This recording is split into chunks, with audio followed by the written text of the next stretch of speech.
Hello guys and welcome to another video today. And today, as you can see on the thumbnail, I was watching the game between Manchester United and Rangers.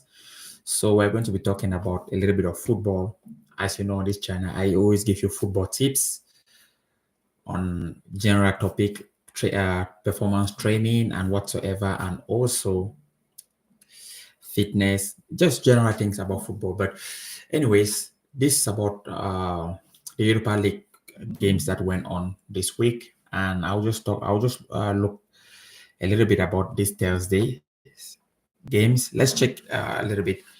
There were a little bit some quite maybe normal result, but most of all were maybe, as you know, as football is always some teams get result you don't expect from, and most of this team actually I know a lot of them.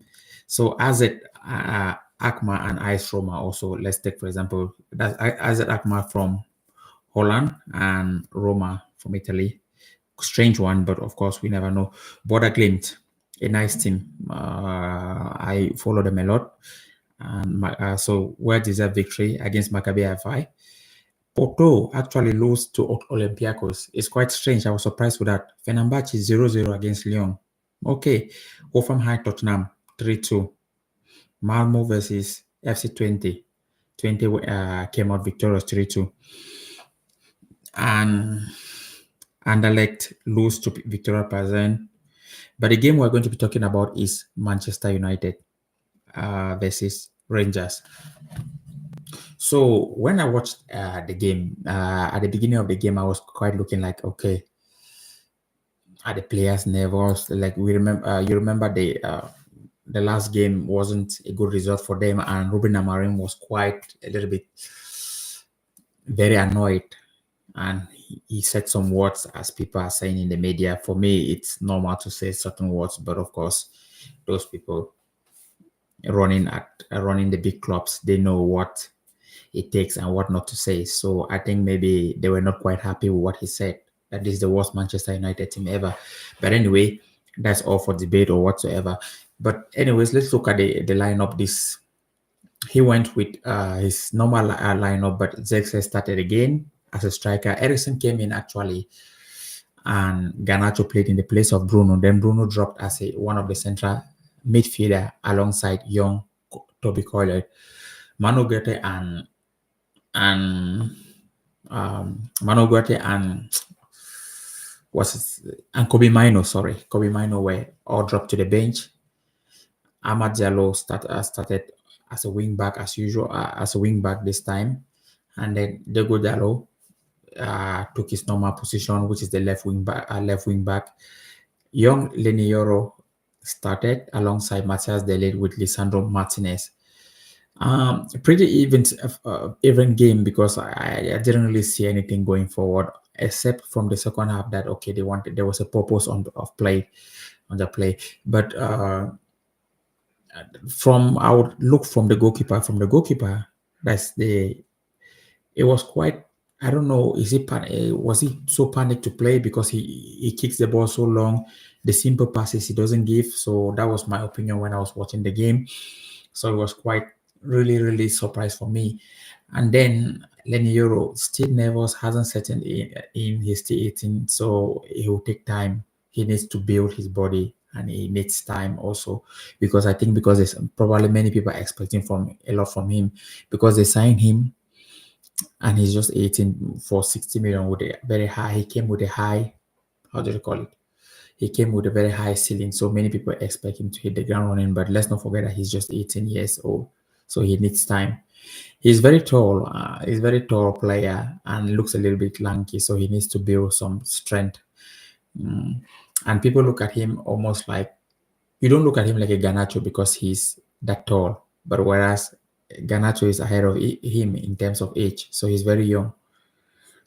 And so Matthias Delit was not really too convincing performance for him.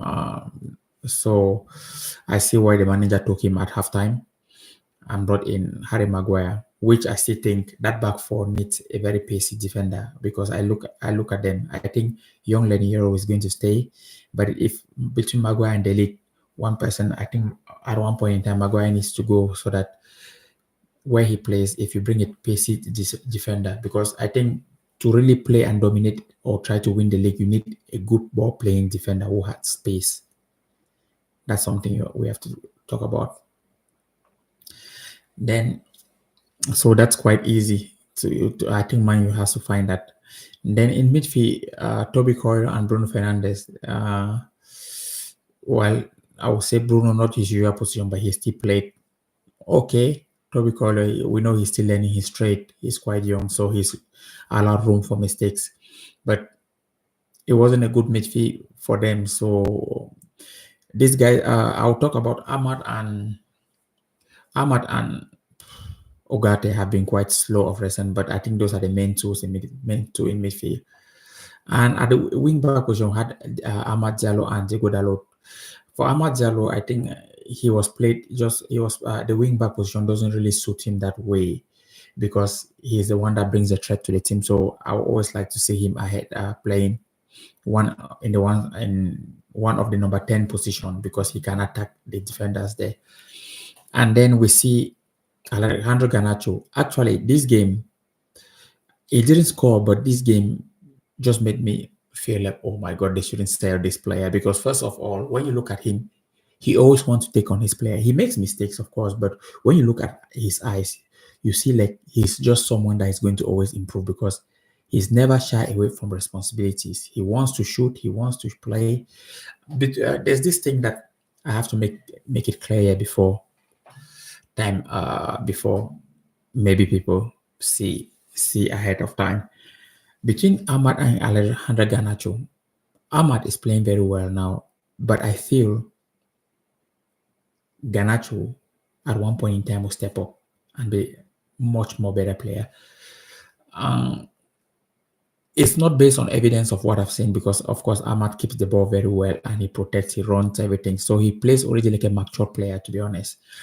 But the thing I say about Garnacho is once he gets his game right, because he shoots, Ahmad needs to play well always, maybe to score. Garnacho doesn't need to play well to score because he shoots all the time. So he's a constant threat. He wants to take on his defenders. So that's why I see him like someone that is always going to improve. So he's that player that I would prefer as a United fan, Rashford, to be sold because Rashford is 27. He does he really have the desire to play? You cannot really see. So, and I don't even know if he has lost a yard of pace or whatsoever. I don't know. Only Rashford will tell. But anyway, when you look at Garnacho, he's always willing to do something. And I was watching his game still, when he plays in the pocket, he loses the passes. But once, because he's young and he has not been used to that, that's why he's always on the wing. But once he gets used to playing in the pocket and to pick the ball and turn, his game will be a very complete game. And he will flourish more. So he's one of the players that I won't really want to see Man United let go of him. So the game ended 2-1, but it was not really an exciting game. But job well done. So up on to the next, they should try to prepare. Try to prepare to win the next game so that they can maybe also start building a little bit of momentum. I know this word momentum, they have been building it. We always keep saying building momentum. You win one, you lost one. You win one, you lost one. So it will be something that let's see how they're doing it within in the next game. So that was just my take on for the game. And if you have anything, just leave a comment. And next time I'm going to do another video for that.